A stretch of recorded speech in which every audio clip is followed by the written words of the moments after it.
Dan Lee, Principal of Plum Property Toowong. Welcome to the podcast. Thanks, mate. Thanks for having me. How did you get started in real estate?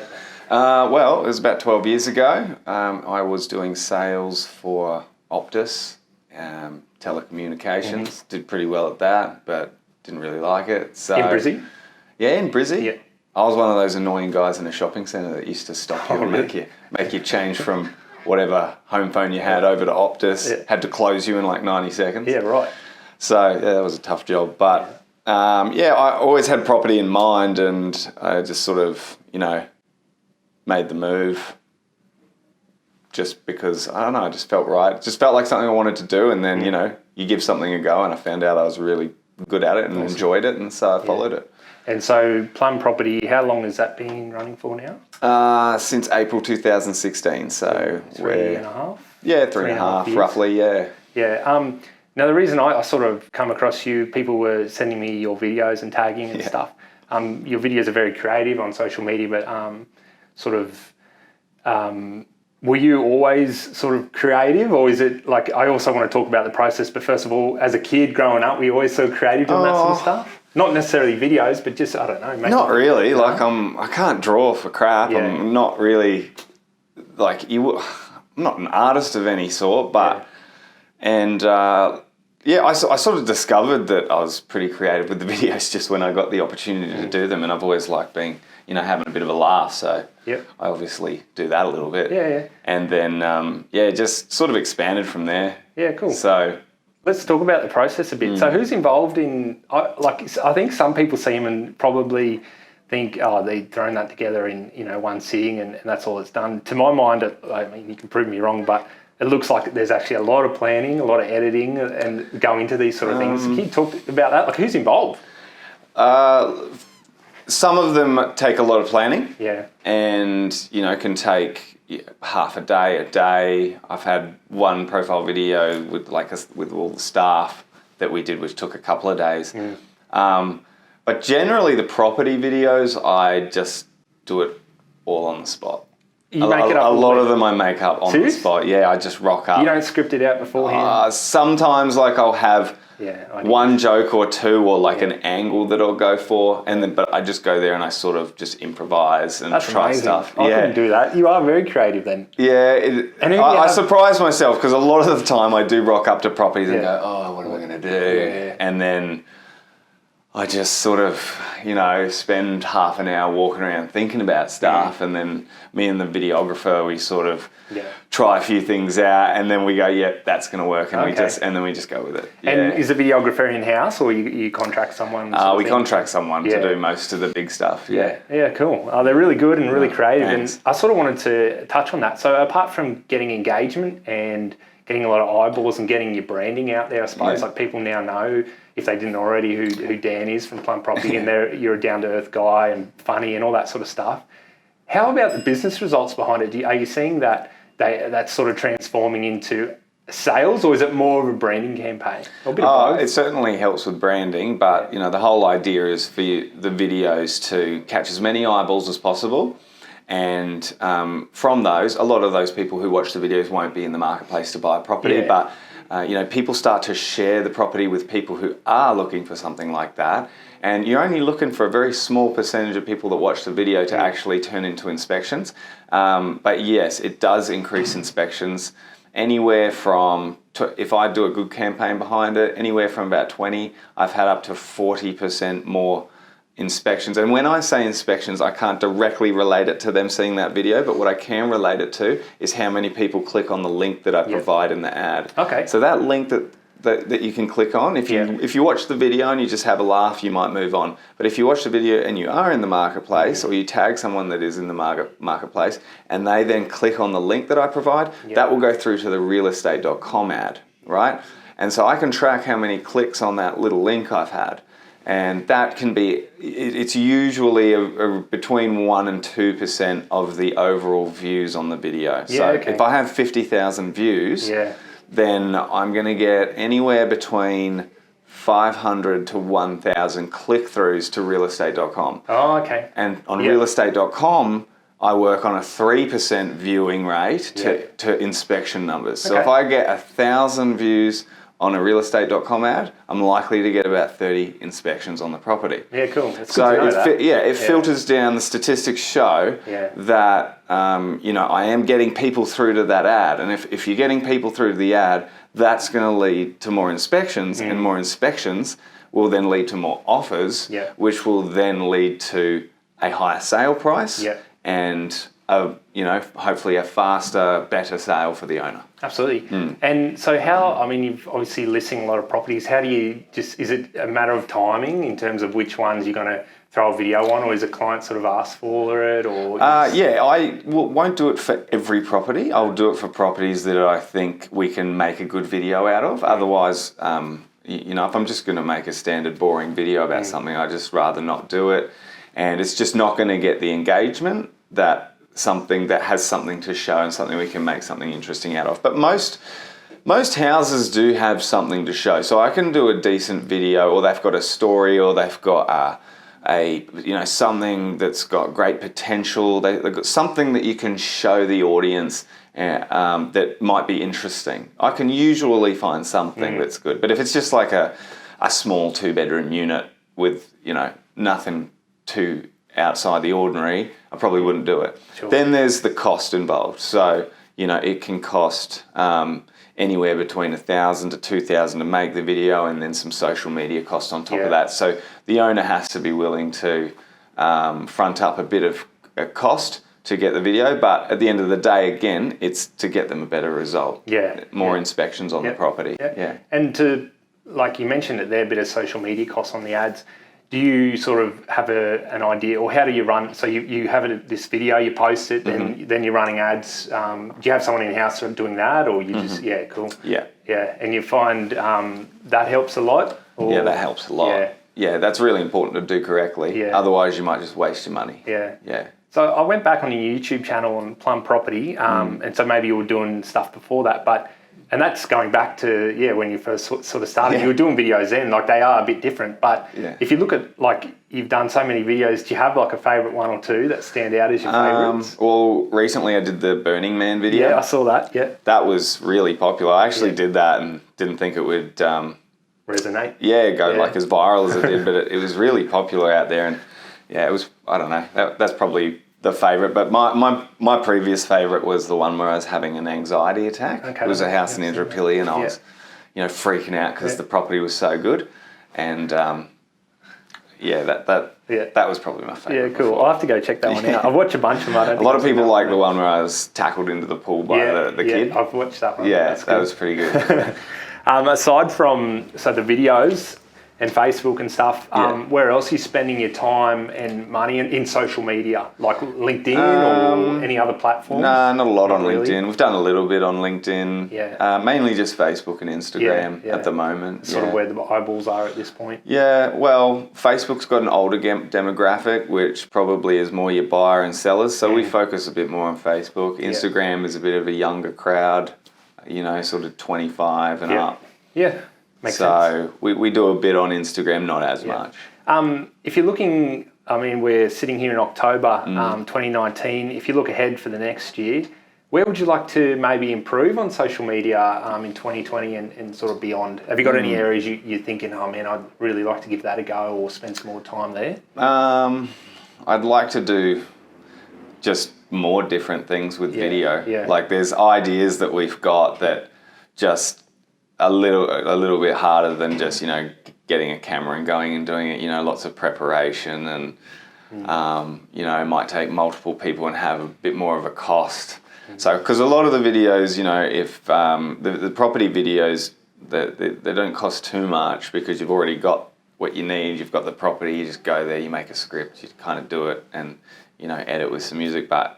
Like profile videos for Plum Property and staff members and all of that. If you're going to do really good ones, they do cost a lot and they take a lot of time and effort. Definitely. So I've got ideas I want to do, but just putting them into action. Sure. So I want to just put some of these ideas that I've got into action. Yeah, cool. I'd love to do, and I will, but slowly. Can't do them all at once. No, I really like I think it might be on I think you're running ads to it. It might be one of your main videos when you start your day in your car. I think you're listening to Britney Spears. Yeah, and like you end the day. Yeah, that's a really that good, kind of video. Because that's not just a once-off property video. You can use that for months. Yeah, exactly. So that's not a property video. That's just sort of trying to highlight, myself and a bit of branding for myself and Plum. So I got other ideas like that, but those particular ones, they take more planning and they take, a lot more time. Like that one took me, a good, 6 hours of filming and different props and getting other people involved. And so they're just, you watch the video in a minute and a half, but there's a lot of little cut scenes in there. And well, I mean, props, hats off to yourself for the creativity and definitely to your videographer and editor too, because it's sort of my role to make videos, and I understand how much work goes into it, and I'm nowhere at the level you guys are, but I watch little things and I think, man, a lot of expertise and time has gone into and planning as well. Yeah, well, kudos to the videographers as well. Yeah, they're good. They're real good. Yeah, real good. Really good. Like the drone footage too, like switching between aerial views of where you are around Toowong in the city. It's really cool. And it just seems like every couple of months there's just new plugins and new little features we can do. So always trying to find something new and interesting. It's really good. Yeah. If someone, like another agent or really anyone in business, I suppose, is looking to do what you've done, create a bit of buzz around their personal branding or their business, but perhaps doesn't have the creativity or the money to pay for a videographer, and they don't have the skills themselves, where would you maybe suggest they just get started somewhere? Like what would you say to them? Look, I didn't always either. I did a lot of my videos a couple of years ago just on a DJI Osmo. Yep. Right? It's just a handheld device. You can stick your phone in it and it kind of... the gimbals? Yeah, like a gimbal. Yeah. It works like a drone, so, it kind of goes with the flow of the motion. And, you can do all sorts of fun little stuff on that. You can introduce your properties and just get yourself out there, talk about some cool, interesting things about property. And don't just talk about property, I think. Social media, people aren't on there to really look at property. They're on social media to be entertained and to look at friends and family and things that interest them. So you want to make your content in some way interesting. If that's not being funny, because you don't have to be funny, then it can be a charity event you're doing. It could be a competition you're doing. It could be, if you are showing a house, show something interesting about the house that, don't just go, oh, welcome to this house and walk on in the door and expect people to, watch you for a minute walking through a house. You're better off doing like a 10-second clip where you just show one thing about this house that's a little bit quirky. That will grab people's attention. Social media, like everyone's got a fish-like brain, and these days, and if they're not interested in the first 6 seconds, then you've lost them. So just keep things short and simple and interesting. And mix it up with photographs. And show photographs about yourself, your if you want to put photos of your family and your friends and what you do in your day-to-day life. Yeah, so it's about being a bit relatable as well. Yeah, just relatable, I think, And especially if you're a real estate agent, I'm not a big fan of people, showing off all the time about how good they are. It's not relatable to people. Just be yourself, be real. Yeah, it's like... People like real people. Yeah, I agree. And I think sometimes, like, I looking for people for the podcast, and it's sort of hard to find, and it's no criticism to these people, but a lot of the agents, like, all you ever see is a listing photo and a sold photo sticker, and it's like, well, there's so much more to your job. Yeah. There's so much more. And more to them, People don't want to see that. They want to know about you. Yeah. What are you like? Yeah, right. Who are you? Yeah. People don't list with the guy with the cool sunnies. They want to list with the person. So show the person. Show the person. I like that. How much has social media changed the way you do business?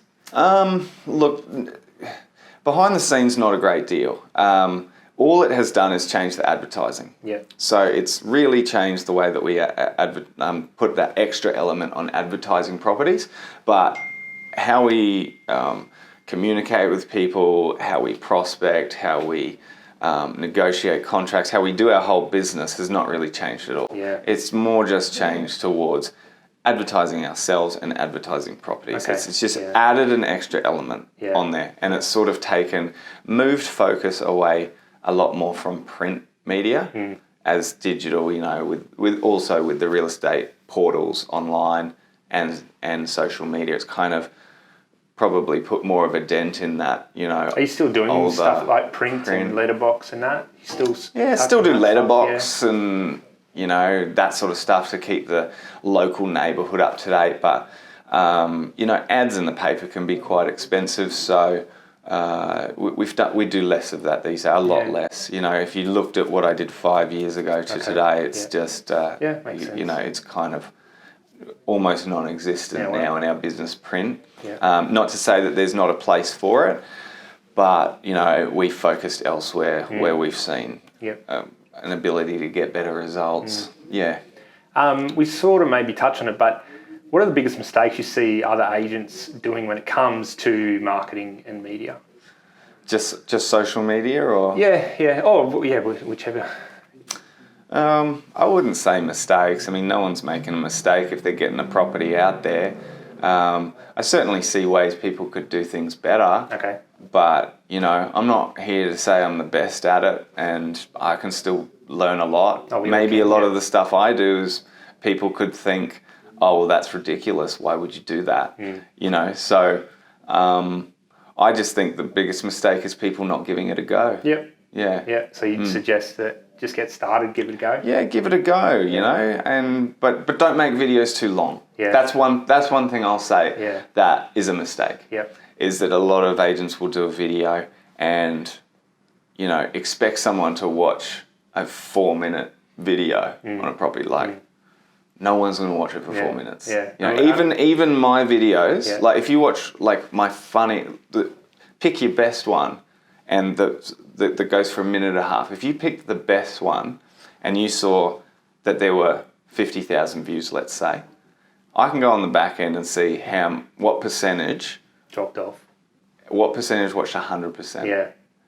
25%. Yeah, it's crazy. 25% watch 100% of my best one. Yeah, that's so funny. So if you're going and making a pretty average video for 4 minutes, like people are tuning out after 10 seconds. Even if they love it, they're just like, there's something else. Yeah, exactly. They might just watch like the first joke and go, ha Danley, like on the next one, and then not even finish it. Even if they'll probably comment, oh, I love this video, and they've only watched exactly, and they only watch the tiniest bit. Talking about keeping things short, maybe Instagram stories is a good place to start too, because I mean, you can obviously fill that up with hundreds of stories or whatever, but little 15-second snippets, maybe promote those shorter type. Can they go away after 24 hours too? That's right, that'd be a good start as well. I mean, Insta Story, you're not going to have as big a reach on Insta Story. You've got to have people who are really like engaged as sort of higher tier fans for your story to be popping up sort of in the top ones or on their device.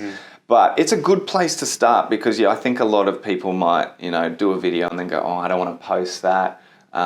Maybe they just not quite sure about it. But if you just do it on a story, it's only going to be there for a day, and then maybe you can see the reactions that people are doing. If you're getting some, you know, people sending replies through and liking it, then you think, oh, okay, it's getting a good response. You know, so it's a good place to start. Definitely. Absolutely.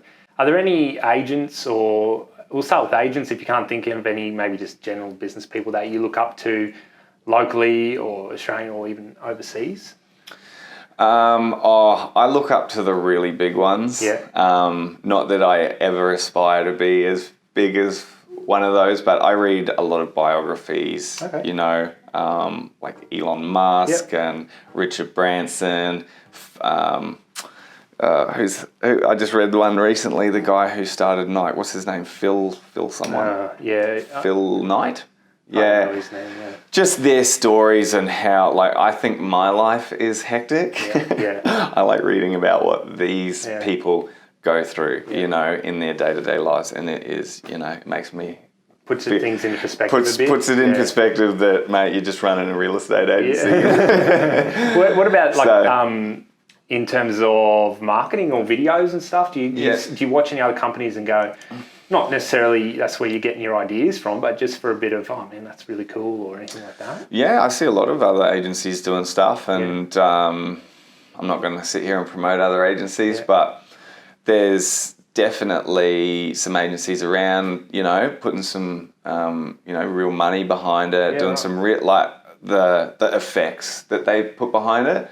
I think I've got we and some of the team here, we have a bit of a niche in that we really bring out our character in the videos. But I think the effects behind some of the videos that other companies are doing are really cool. Oh, okay, there's some really cool stuff that's being done. So I know you're in most of the videos, I suppose, but it looks like your team's starting to get on board too with videos. And stuff. So is that something you're trying to promote and get people to suggest? Yeah, the team's real keen to do them. Yeah. So I guess I help in that. I really try and push it as well, and I'm there to support them and help them with the videos and give ideas and that sort of stuff, and that's sort of encouraged them to do it. So I wouldn't say it was me that made them do it, but I've certainly encouraged it. And, the ones that want to do the video, they want to do it. Yeah. So when they get the opportunity, I just help encourage them and help them out to do it. That's all you can do, eh?